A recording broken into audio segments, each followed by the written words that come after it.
杨家叔父总以朕为小孩子。朕发往枢密院的诏书10份，倒是有9份被他驳回来。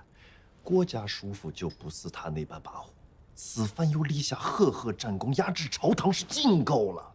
他做枢密使，杨家叔叔想必也没有话说。正是因为我从军去到俺家的钱粮，便回来去过。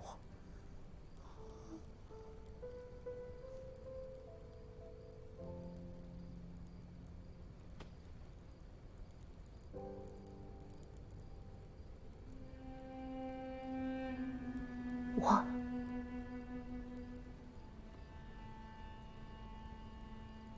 等着你来。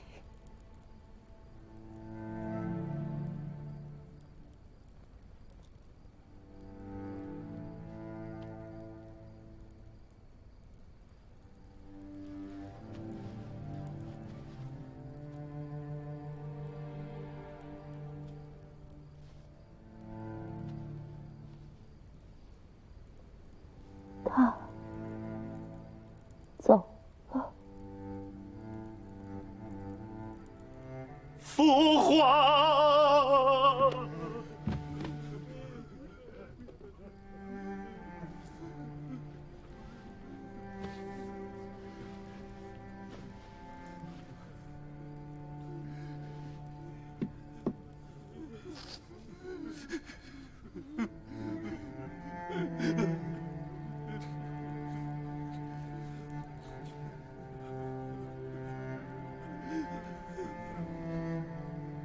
皇后，冯令公、苏相公，此非卑怯自伤之时。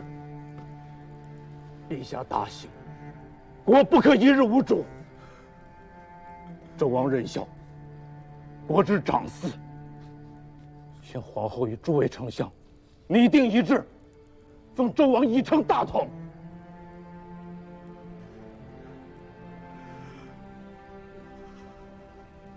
相公们自行决定便是。让我们再待一会儿吧。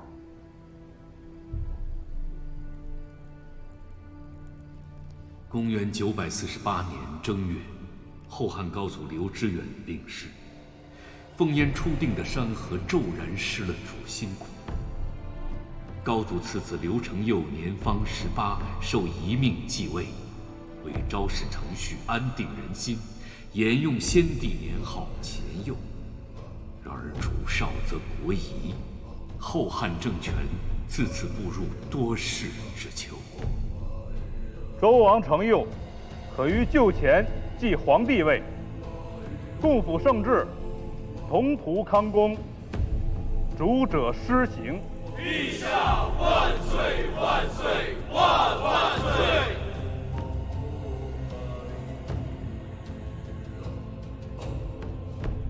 郭威拜见冯令公，拜见2位相公。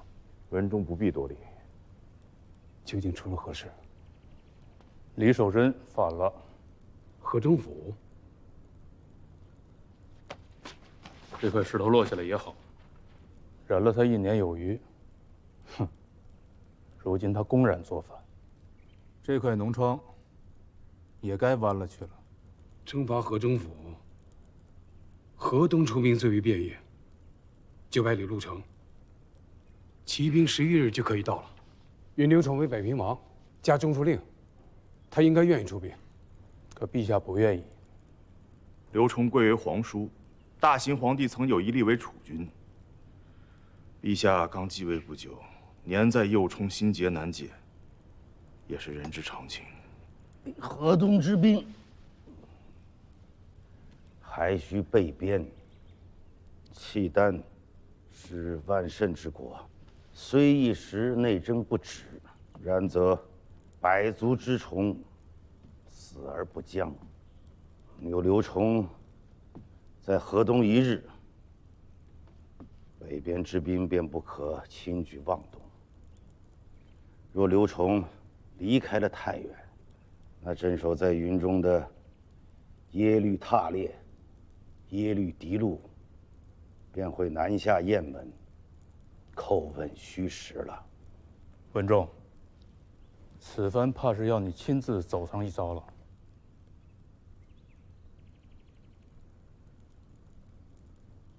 阿娘在的时候说过，在家千日好，在外一时难。平日里记得冷暖要增减衣服，吃饭要按照时辰。你胃气不好，忙起来1、2日水米不打牙也是有的。自己还是要在意些，莫要太恣意了。又不是头一遭出兵放马，哪来这么多裸澡？下来，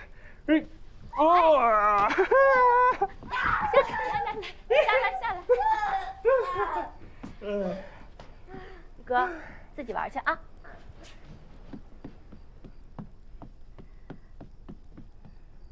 阿伯做了天子，多少好东西供奉着，还是53岁便没了，什么缘由？还不是早年征战，伤寒入体，杀伐自身，多少老伤病痛落下了根儿了，这才没能挺过来。娘子良言，国荣谨记在心。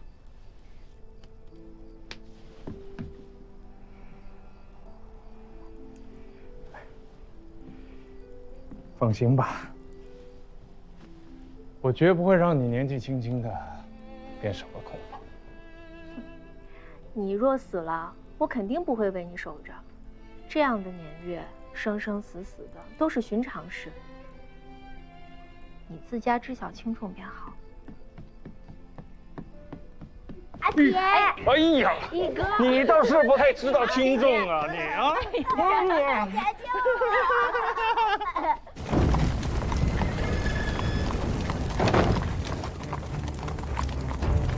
公元948年，即后汉乾佑元年，郭威亲率大军讨伐叛乱的河中节度使李守贞。李守贞之叛，早有因由。他本是时势不中，与先帝本为同列。契丹南下，汴梁生乱，先帝入主大明宫，他心里其实是不服的，只是慑于先帝声威，不得不蛰伏待机。如今大兴天子宾天，新君继位根基不稳，他自以为朝廷顾不上他，索性便反了。令公以为呢？李守贞狂悖粗疏，必不成器。只是需防着南唐李家趁火大劫。是。朝廷要平李守贞之乱，1、2年间无暇难顾。南唐李氏或以为机会难得，再兴刀兵。可命养公以大参出巡北部株洲县，统御各镇，以备南唐。令公以为妥当吗？养人权位分倒是够了，只是不曾遇闻北事。这些年带兵盯着的也是福州方面。南唐是大国，代价20万是有的。需要寻一个交过手、知悉内情的单正礼，他倒是更合适些。胡令公说的是。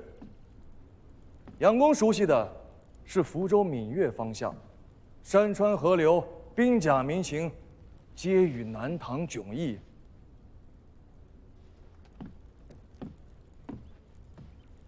那就劳烦养公再辛苦一遭，领威武军节度使知福州诸军州事，将吴成换回来。臣恭奉大王教命。先王之时，吴成曾3次奉教巡视北边，熟知南唐兵要地理。又是做过丞相的人，能压得住军中那些丘巴。胡令公以为呢？大王说的是，老臣却是把他给忘。那便这样定了，召吴成回王都，拜丞相，持节钺督中吴宣德2镇及苏州、宣州、睦州、衢州依锦军兵马，以备南唐。臣等奉教。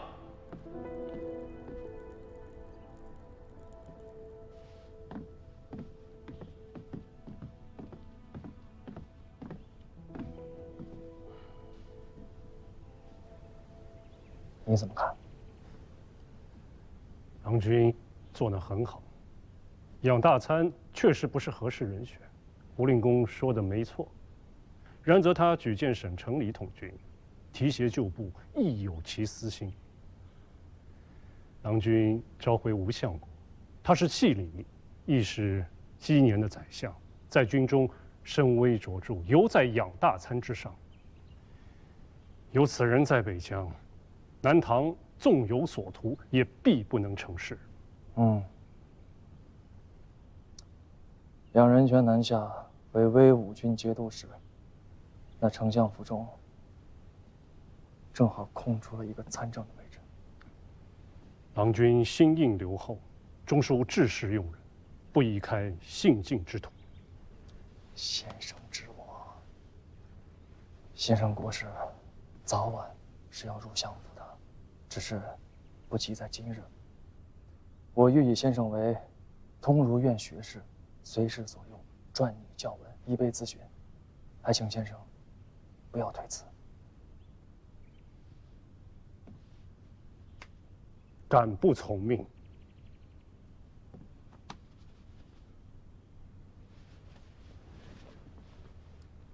南唐之事虽然紧急，却还称不上真正的大事。包税制，正是。台州包税之制行之已数月有余，藩库殷实，民用益丰。台州藩库仅去年1岁，便结余了8万名钱，10万匹绢。这还不算宁海博弈物的收益。更要紧的是，5县之地多出了13500口人，其中将近7县丁口，相当于吴越国中竟多出了1县之地。此皆郎君之功也。这不是我之功，是包税之功。我心意已决，在国中一军13州86县，全面废止先征后养等苛政弊政，推行包税之制。乃见税赋流弊久矣，明目之繁，苛责之重，苦民之烈，于斯为甚。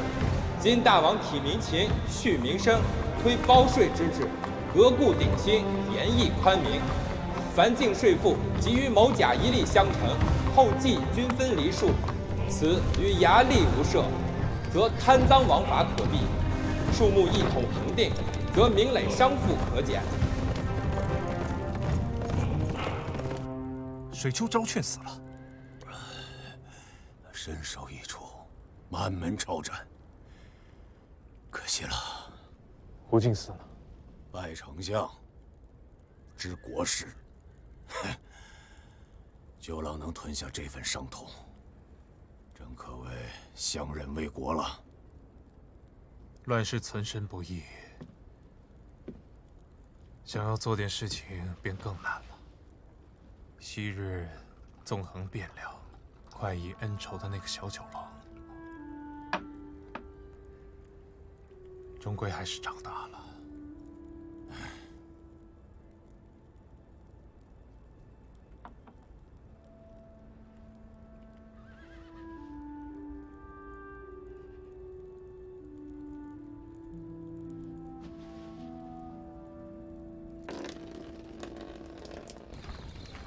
河中府为秦晋所悦，天下之一角。李守贞窃据此城，谋逆作反，天下惊怖，一肃诛剿，克期破敌，以尽全功。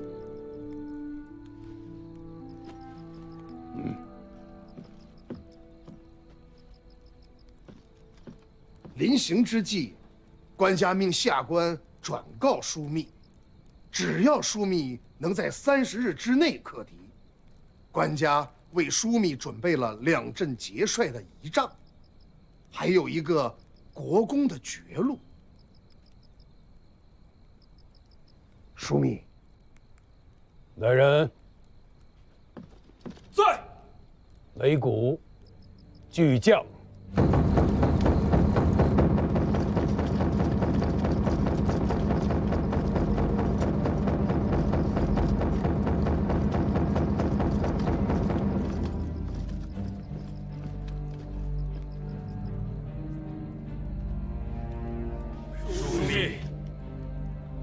武德使带来了天子诏书，则我等速战，克期破敌。尔等有何言语？只管讲来。王师顿兵兼程之下10余月，整日只是修筑营垒，修了37座营垒，被城中之敌毁了37座营垒。长此以往，军心士气俱坏，与大军不利。末将愿请战攻城，若不能先登，甘当军法。末将也请战攻城，若不能先登，甘当军法。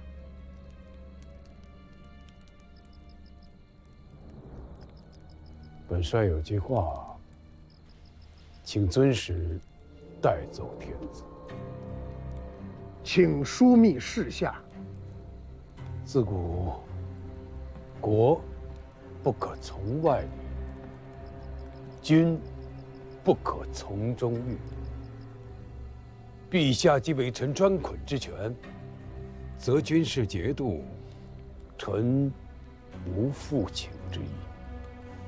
大军圣节之前，若再有诏来，必是伪诏，诈称天使之人，某必斩之。下官惭愧，今日方才知道了什么叫做圆融气度。枢密身担大事，若非如此，安能当天子托付之重？下官这便星夜回京，向天子复命。不知使君会如何向天子告明？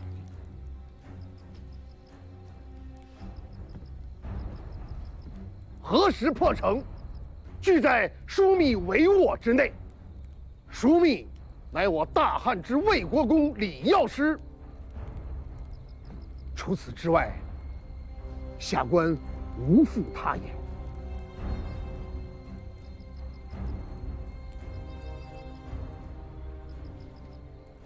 尔等在军中，皆要小心遵奉枢密的军令。若有违令浪战者，便是枢密不计较，天子也会斩了尔等，以敬三军。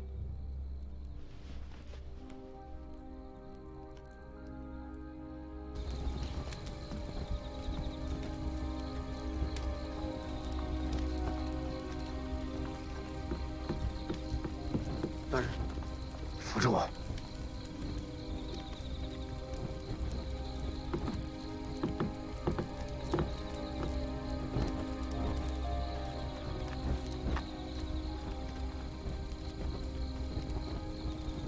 回京。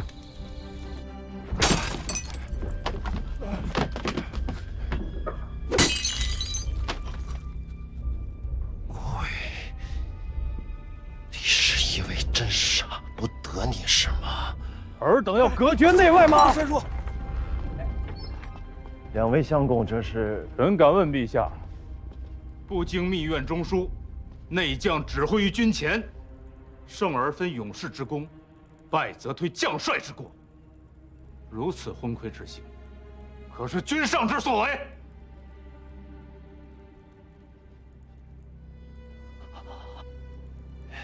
杨相公言重了。朕只是心急前方军事，并没有移国家叔父的意思。二郎，不要以为做了天子便可以肆意妄为。须知，便是你阿爹得享天子之威福，那也是长枪大剑打出来的，不是天上掉下来的。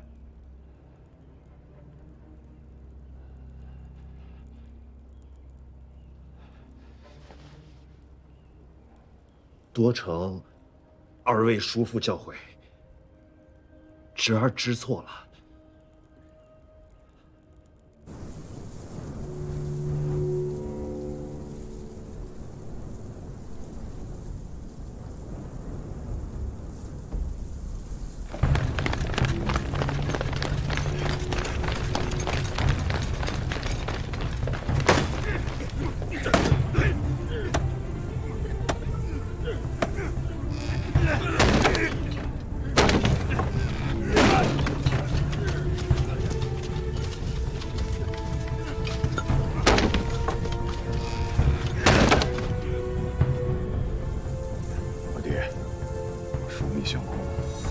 任由敌军拆营垒，却按兵不动。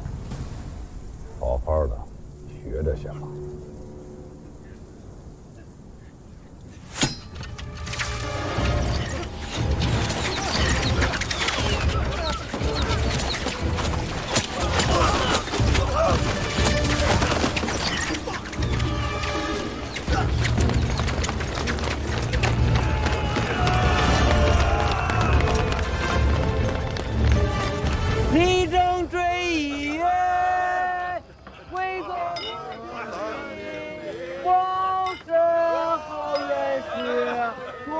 全进队，对着击之，御马击御马，御前击前，若是一不必。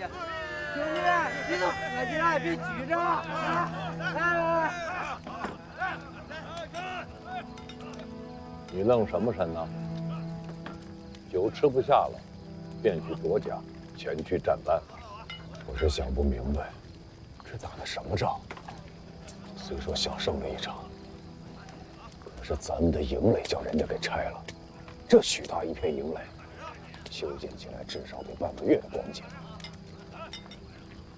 真不知道枢密相公这葫芦里卖的什么药。若是没有这座营垒，又何来今日的数百斩首之功呢？这么大一场仗，几百个人头算得了什么？城中至少还有几万兵马，几百的砍，什么时候是个头？你好阔气啊！几百颗首级的战功，到你口中，都成了不算什么。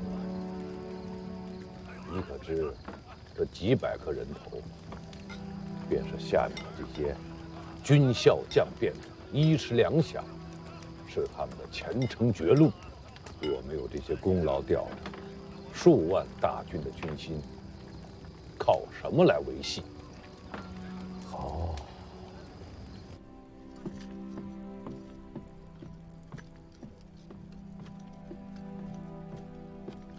相公，中军指挥使来报，城内有军将来投。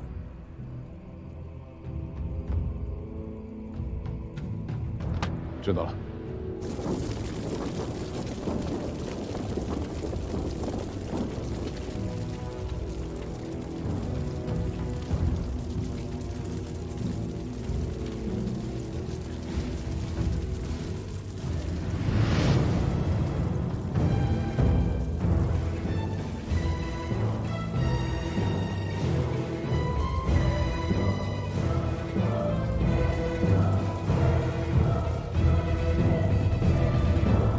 烧了。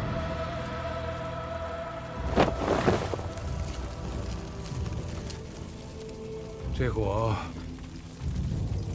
是李守贞自家放的。是，城池将破，他自知不容于朝廷，所以纵火自焚。他在自焚之前，站在屋脊上大喊：“非败于战士，实败于人心。”我可算是看明白了，贼军若是守城不出，便只能眼看着咱们的营垒日渐迫近城墙；若是出城袭杀营垒，一次便得损失几百将卒。如此往复，我军军心易盛，贼军军心易衰。能出城击杀我们营垒的士卒，想必都是他们各营选封死士。像这样的选封死士， 3000人顶天了吧？等他们都死干净了，李守贞还能压得住城中的几万兵马吗？所以城中军事哗变，索性献城了。李守贞阻不住，索性自焚而死。下城的兵法是教人如何杀人的，然最上乘的兵法是教人如何活人的。阿爹，枢密此番里的大功，该是入阁拜相了吧？那小乙哥也该见节了。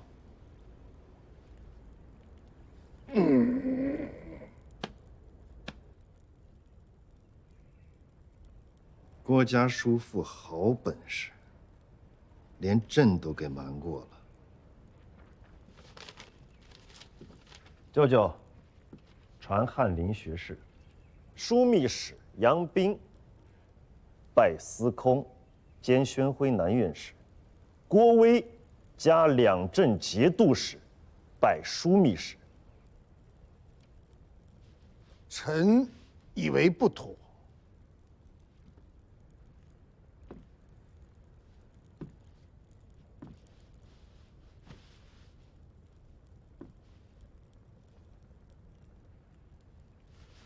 正是因为郭威此番立下大功，在军中有了声威权柄，才万万做不得枢密使，否则只怕会比杨斌更加跋扈难治。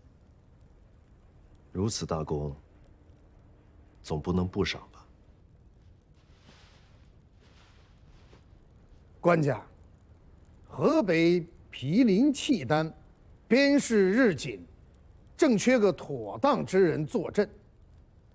臣以为，可加郭威为使相，仍兼枢密副使，出镇腋下，总领防务。